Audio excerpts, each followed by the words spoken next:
This is bold leadership. And we would like to understand how you made this happen.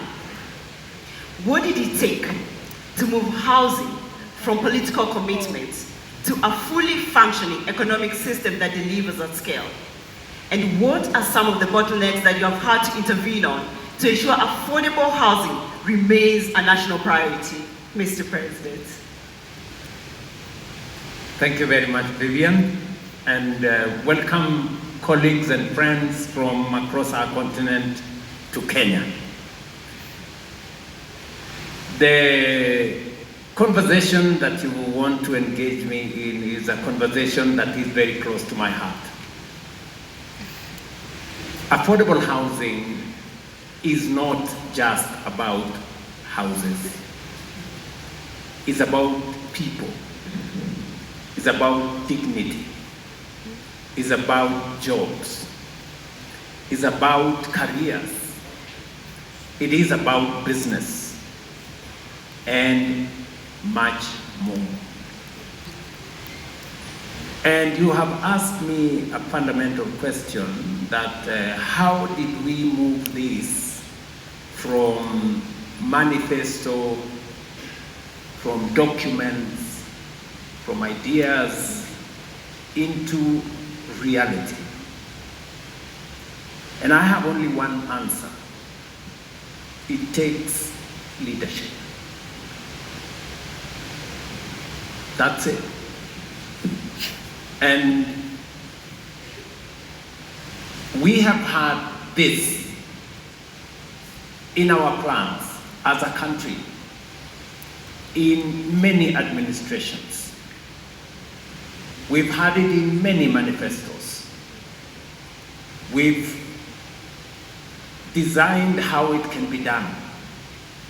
But until you find the leadership that has the courage to translate it into reality, it will remain aspiration, it will remain talk, it will remain documents, it will remain campaign promises.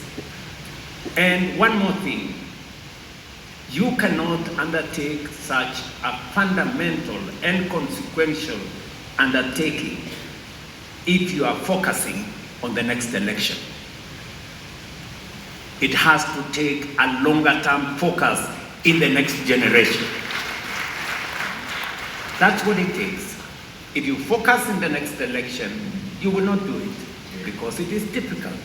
It requires heavy political capital.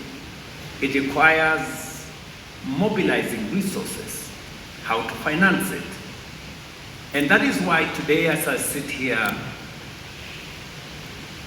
with 270,000 houses being built across the breadth of Kenya, in every large township in the Republic of Kenya, we have 200 active sites in every part of the Republic of Kenya. Yesterday, I was in one of our counties in Olkalau.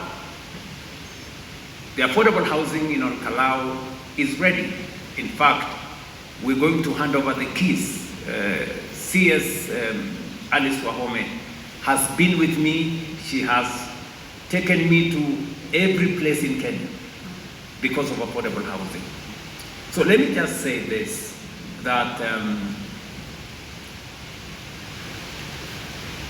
affordable housing will happen if you have the ultimate political leadership. It cannot be done at the ministry. Yeah.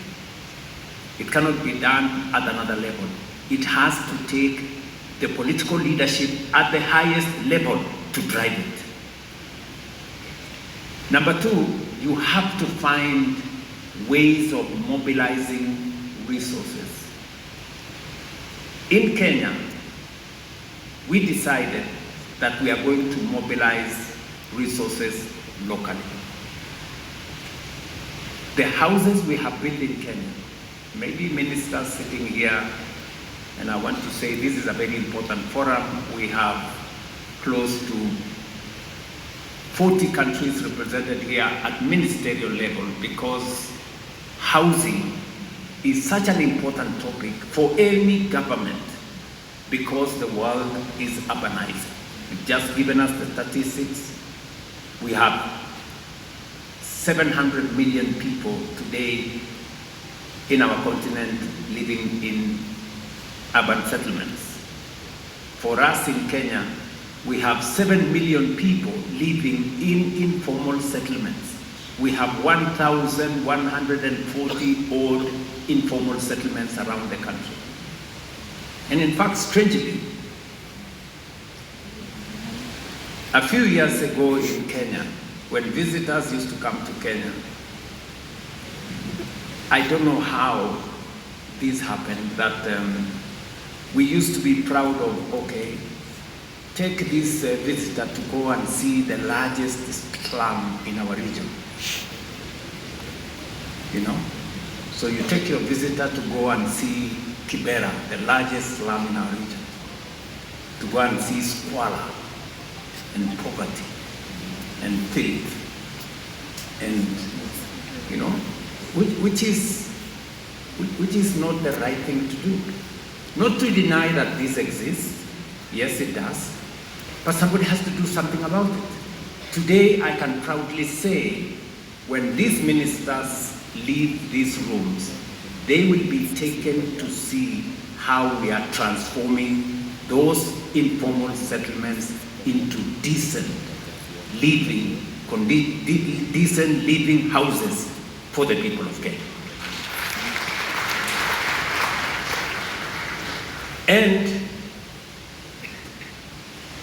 the houses we have built, we have not borrowed money from the World Bank, we have not borrowed money from anywhere. We built these houses using our own resources.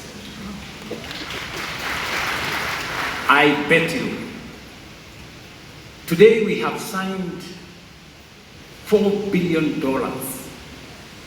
of housing contracts. That's an equivalent of 650 billion Kenya shillings. If I were to look for $4 billion from wherever, it would take me maybe 10 years of going to this town and the other town and seeing this person and the other person and signing this paper and signing another one. So I decided that we are going to have a conversation with the people of Kenya. And typical conversation, that we have a situation, we need to fix it. And as was described by the governor of Nairobi, it wasn't an easy conversation because change has a price. Unfortunately, status quo has also a price. And always, the price of change is lower than the price of status quo, ultimately. So, we had a conversation, difficult, and I must thank our policymakers. When I went to the people of Kenya, I promised that we were going to undertake housing. And we were going to undertake housing because of 4 reasons. I explained myself to the people of Kenya. The people of Kenya trusted me with their vote. When I came to office, I asked my team that you had been elected with, that now it's time to implement what we promised the people of Kenya. And many members of parliament who are my friends told me, Mr. President, we cannot do this. This is difficult. This housing levy is difficult. But I told them, so are you telling me that we told the people of Kenya what we had no intention? In fact, I remember asking some of them who are my friends, I told them, when you had me on the platform telling the people of Kenya, we are going to build houses, their children are going to get jobs, we're going to move them away from slums, what was going on in your mind? How did you think that we are going to do this? And I want to thank our parliamentary group. that when I explained to them that this was not something we were going to bargain with, they agreed with me. They passed the necessary legislation. We went through difficult times, but today we can proudly say as a people and as a nation that we are doing some of the most consequential things. And this is very emotional. Why?